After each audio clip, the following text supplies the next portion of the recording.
Hi, welcome to Design 101 with me, Tini. So today I'm going to talk to you about how to create balanced page layouts. So I will share with you 7 tips on how you can create a layout that is well balanced. And whether you're designing a page for print or website, there are some common principles that you can apply to ensure balance. So here's how. Tip number 1 is to use a grid.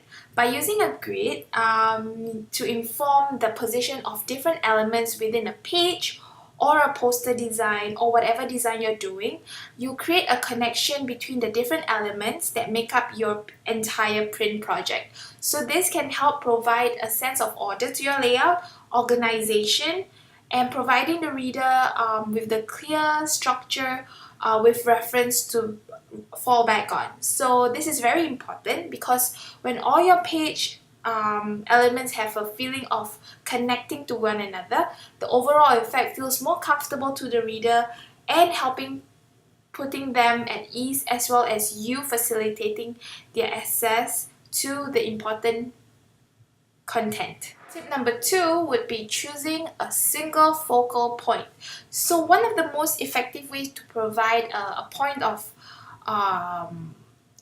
having a sense of balance is to choose a single focal point for your layout. A good example is using a large image as the biggest single element on a page. So a strong visual can actually provide a powerful way to lead the reader into your page, and also it supplies a useful structure element around to which arrange the remaining content in your layout. So by using a large picture for a strong visual, it can provide a really powerful message. So it is worth to keep in mind that you can use a headline or quote in the same way. So a good display headliner can offer as much visual interest as an image, and it helps continue to provide the structure that will ensure a structured, balanced layout. Tip number 3 will be using the rules of third, which is my favorite. So one of the best way to provide a sense of balance is to use my favorite rules of thirds. Simply put, you just divide your layout into three columns. So whether your page is remember to divide your page into 3 vertically and horizontally. So the point at which the grid lines intersect provide the natural focal points of a composition. By aligning your key elements to these 4 points, you actually achieve a more pleasing composition, and as an example, it will provide a very clear picture.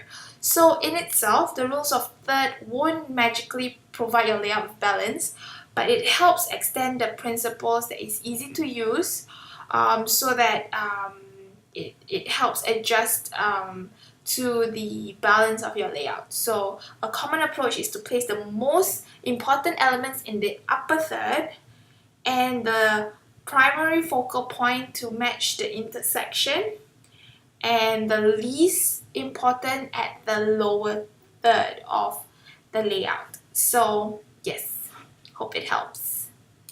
Tip number 4 would be using white space. So this is a very common use of how to make a page balance.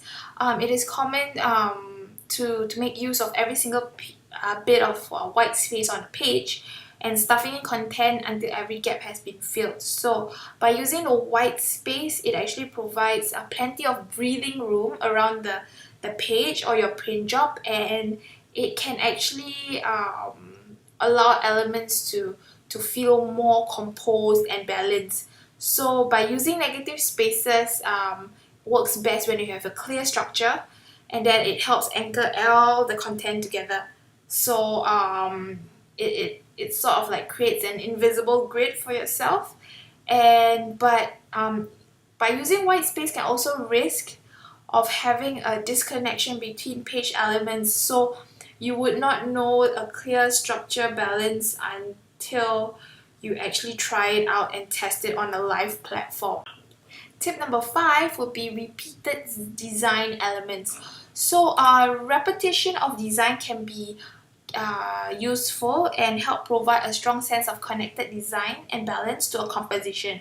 So the idea of having a repeated design is by reusing a motif that helps replicate um, your layout, and it can help provide a reference for reader so that they feel that they are still reading the same overall composition.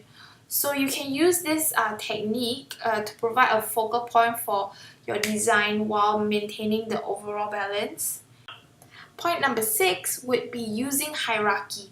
So I wouldn't not normally recommend using hierarchy because in achieving a layout using hierarchy, it is very important to have all your content ready, because by using hierarchy you need to have different pieces of content on your page.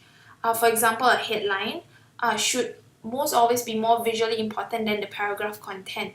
So you need to look at the different elements that make up your page and decide which is important. So by using the hierarchy, you have to use this element to provide a structural hook for the remaining elements on the page.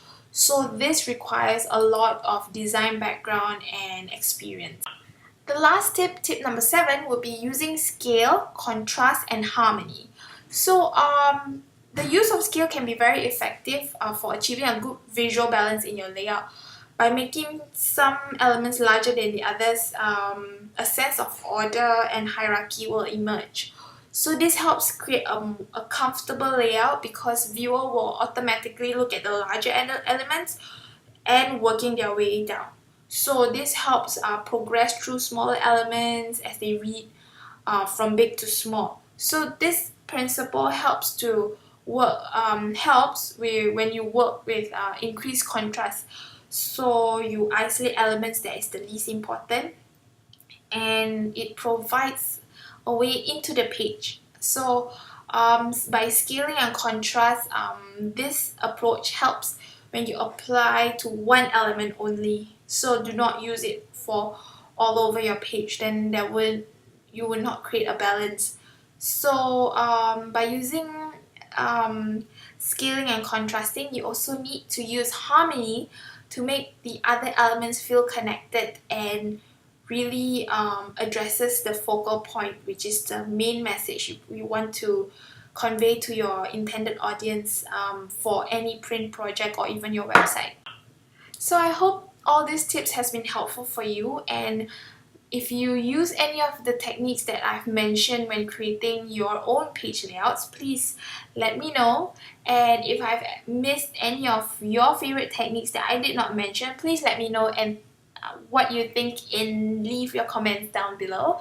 And I look forward to hearing from you. So tune in for more Social Media 101 or Design 101 with me, Tini. So tune in till next time. See ya. Bye!